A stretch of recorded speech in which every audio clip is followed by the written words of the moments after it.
बच्चों, तो आप लोग कैसे हैं? आशा करते हैं आप लोग अच्छे होंगे और अपनी तैयारी तो कर रहे हैं। तो आज हम लोग इस वीडियो में बिहार बोर्ड 2026 हिंदी गोदोली पार्ट 3 यानी पार्ट से हम क्या सीखे, क्लास 10 का है। इसमें वैसे क्वेश्चन को लिया गया है जो बिहार बोर्ड 2026 के लिए बहुत ही इजी आई क्वेश्चन है। तो आप लोग इस वीडियो को देखिए और रिवीजन कीजिए, आप लोग एग्जाम में बहुत ही हेल्पफुल होगा। चलिए क्वेश्चन पे चलते हैं। इस क्वेश्चन को आप लोग बार बार देखिए और रिवीजन कीजिए। चलिए, तो क्वेश्चन नंबर 1 है, भारत को पहचान सकने वाली दृष्टि की आवश्यकता किनके लिए वांछनीय है और क्यों? अगर ये क्वेश्चन आपको एग्जाम में आ गया तो आपको उत्तर ऐसे लिखना है। जैसे उत्तर में लिखिएगा, भारत को पहचान सकने वाली दृष्टि की आवश्यकता यूरोपियन लोगों के लिए वांछनीय है, क्योंकि भारत ऐसी अनेक समस्याओं से भरपूर है जिनका समाधान होने पर यूरोपियन लोगों की अनेक समस्याओं का निदान संभव है। ठीक है, चलिए उसके बाद क्वेश्चन नंबर 2 पर चलते हैं। क्वेश्चन नंबर 2 आ गया, लेखक ने किन विशेष क्षेत्रों में अभिरुचि रखने वालों के लिए भारत का प्रत्यक्ष ज्ञान आवश्यक बताया है? तो ऐसे क्वेश्चन का उत्तर आप लोग लिखिएगा, लेखक ने बताया है कि जिन्हें भूविज्ञान में, वनस्पति जगत में, जीवों के अध्ययन में, पुरातत्व के ज्ञान में, मौद्रिक अवस्था एवं नीति शास्त्र जैसे विषयों में विशेष अभिरुचि है, उन्हें भारत का प्रत्यक्ष ज्ञान आवश्यक है। ठीक है, चलिए उसके बाद क्वेश्चन नंबर 3 पर चलते हैं। तो अगर वीडियो अच्छा लग रहा है तो लाइक जरूर कीजिएगा और कमेंट जरूर कीजिएगा कि हाँ कि आगे मैं वीडियो सब चैप्टर का वीडियो को चल रहा हूँ। चलिए उसके बाद क्वेश्चन नंबर 3 है, लेखक की दृष्टि में सच्चे भारत के दर्शन कहाँ हो सकते हैं और क्यों? तो वैसे क्वेश्चन का उत्तर लिखिएगा आप लोग, लेखक की दृष्टि में सच्चे भारत के दर्शन भारतीय ग्रामीण जीवन में हो सकते हैं, ना कि मुंबई, दिल्ली, कोलकाता जैसे शहरों में, क्योंकि भारतीय ग्राम संस्कृति में सच्चा भारत निहित है। सच्चाई, प्रेम, करुणा, सहयोग की भावना ग्रामीणों में कुट कुट कर भरा होता है। चलिए उसके बाद क्वेश्चन नंबर 4 पर चलते हैं। क्वेश्चन नंबर 4 में है, भारत की ग्राम पंचायतों को किस अर्थ में और किनके लिए लेखक ने महत्वपूर्ण बतलाया है, स्पष्ट कीजिए। इसका उत्तर लिखिएगा आप लोग, प्राचीन स्थानीय शासन प्रणाली या पंचायत प्रथा को समझने समझाने का बहुत बड़ा भारतीय ग्राम पंचायत में विद्यमान है। भारत की ग्राम पंचायत जनता के साथ सीधा संपर्क करती है, जिन लोगों को अत्यंत सरल राजनीतिक इकाइयों के निर्माण और विकास से संबंध प्राचीन युग कानून के पुरातन रूपों के विषय में हुए अनुसंधान की महत्ता को समझने की क्षमता प्राप्त करनी है, उनके लिए भारत की ग्राम पंचायतों को लेखक ने महत्वपूर्ण बतलाया है। तो आप लोग इस क्वेश्चन का ऐसे उत्तर लिख सकती है। चलिए उसके बाद क्वेश्चन नंबर 5 पे चलते हैं। तो 5 नंबर में है, लेखक ने वारेन हेस्टिंग से संबंधित किस दुर्भाग्यपूर्ण दुर्घटना का हवाला दिया है और क्यों? इसका उत्तर आप लोग लिखिएगा, लेखक ने वारेन हेस्टिंग द्वारा 172 दारिश नामक सोने के सिक्के ईस्ट इंडिया कंपनी के निदेशक मंडल की सेवा में भेजे जाने पर कंपनी के मालिक द्वारा उसका महत्व नहीं समझना एवं मुद्राओं को गला देना दुर्भाग्यपूर्ण दुर्घटना कहा है, क्योंकि वह एक धरोहर था, अन्वेषण का विषय था। तो आप लोग ऐसे उत्तर लिख सकते हैं। चलिए उसके बाद क्वेश्चन नंबर 6 पर चलते हैं। तो 6 नंबर में है, भारत के साथ यूरोप के व्यापारिक संबंध के प्राचीन प्रमाण लेखक ने क्या दिखाए हैं?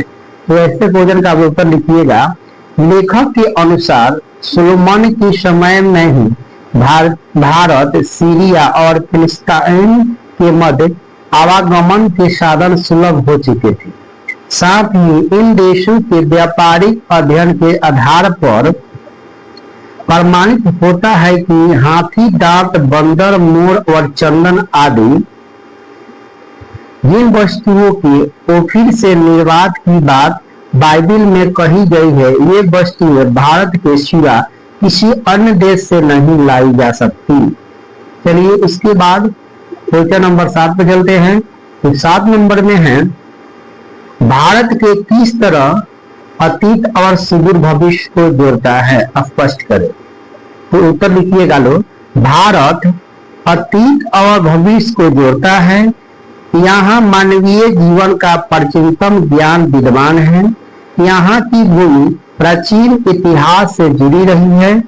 यहाँ की संस्कृत भाषा के द्वारा विश्व को चिंतन की ऐसी धारा में अवगाहन का अवसर मिलता है जो अभी तक अज्ञात थी। अतः यह बीते हुए काल और आने वाले समय के लिए सेतु के रूप में माने हैं। तो चलिए उसके बाद हम लोग 7 नंबर के बाद 8 नंबर पर चलते हैं। तो 8 नंबर देखिए, 8 नंबर पे क्वेश्चन है, मैक्स मुलर ने संस्कृत की कौन सी विशेषताएं और महत्व बतलाए हैं। तो उत्तर है, मैक्स मुलर के अनुसार संस्कृत की पहली विशेषता इनकी प्राचीनता है। इसके वर्तमान रूप में भी अत्यंत प्राचीन तत्व भली भांति सुरक्षित है। संस्कृत की मदद से ग्रीक, लैटिन, गॉथिक और एंग्लो सैक्सन जैसी तीर्थानिक भाषाओं के केल्टिक तथा स्लाव भाषाओं में विद्यमान समानता की समस्या को आसानी से हल किया जा सकता है।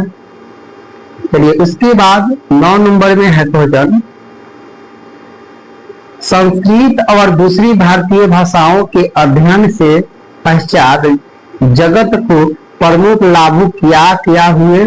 उत्तर लिखिएगा लो, संस्कृत और दूसरी भारतीय भाषाओं के अध्ययन से मानव जाति के बारे में पश्चात जगत के विचार व्यापक और उदार बने। लाखों करोड़ों अजनबियों तथा बर्बर समझे जाने वाले लोगों को भी अपने परिवार के सदस्य की भांति गले लगाने की संस्कृति का विकास हुआ। इसके अध्ययन में मानव जाति के संपूर्ण इतिहास को एक वास्तविक रूप में प्रकट कर दिखाया जो पहले नहीं हो पाया था। इसके अध्ययन से पश्चात जगत में विश्व के प्राचीनतम अवस्था का ज्ञान प्राप्त किया जा सका। चलिए उसके बाद हम लोग क्वेश्चन नंबर 10 पर चलते हैं। तो 10 नंबर में है, समस्त भूमंडल से समृद्ध संपदा और प्राकृतिक सौंदर्य से परिपूर्ण देश भारत है। लेखक ने ऐसा क्यों कहा। तो इस क्वेश्चन का उत्तर आप लोग लिखिएगा, भारत ऐसा देश है जहां मानव मस्तिष्क की उत्कृष्टम उपलब्धियां का सर्वप्रथम साक्षात्कार हुआ है। यहाँ जीवन की बड़ी से बड़ी समस्याओं के ऐसे समाधान ढूंढ निकाले गए हैं जो विश्व के दार्शनिकों के लिए चिंतन का विषय है। यहाँ जीवन को सुखद बनाने के लिए उपयुक्त ज्ञान एवं वातावरण का सानिध्य मिलता है जो भूमंडल में अन्यत्र नहीं है। चलिए उसके बाद हम लोग क्वेश्चन नंबर 11 पर चलते हैं। तो 11 नंबर में है,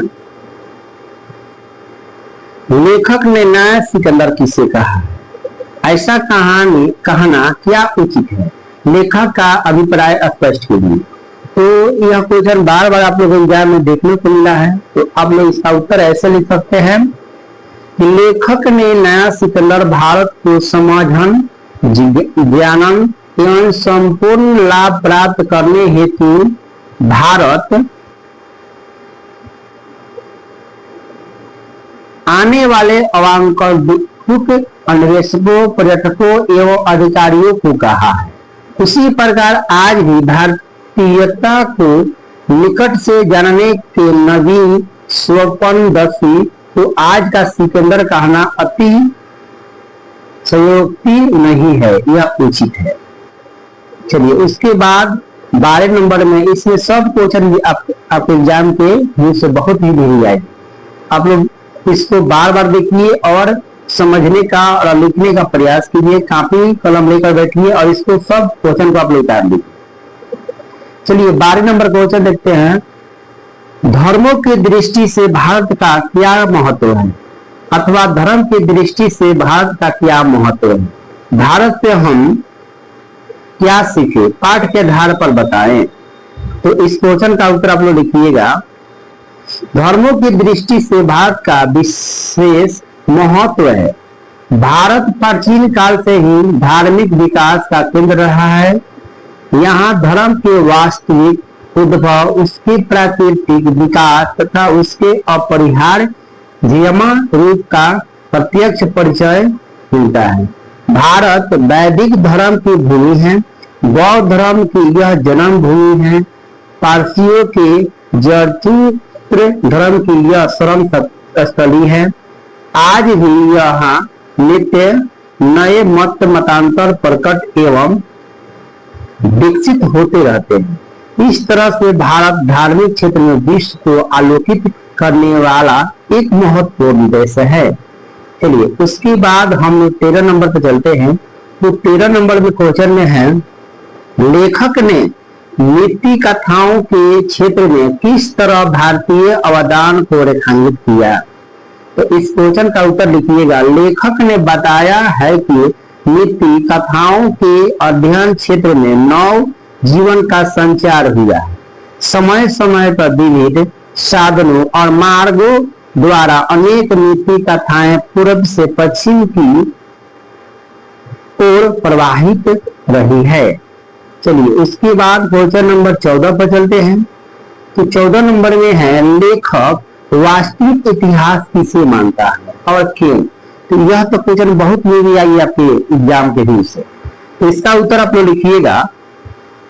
लेखक किसी विषय के मूल उद्गम स्रोत तक पहुंचने का उसका वास्तविक इतिहास मानता है, क्योंकि वहीं से उस विषय की मौलिकता, उसका विकास तथा उसकी शाखाओं तथा जीवन मूल ज्ञात होता है तथा उसका अध्ययन फलदायी होता है।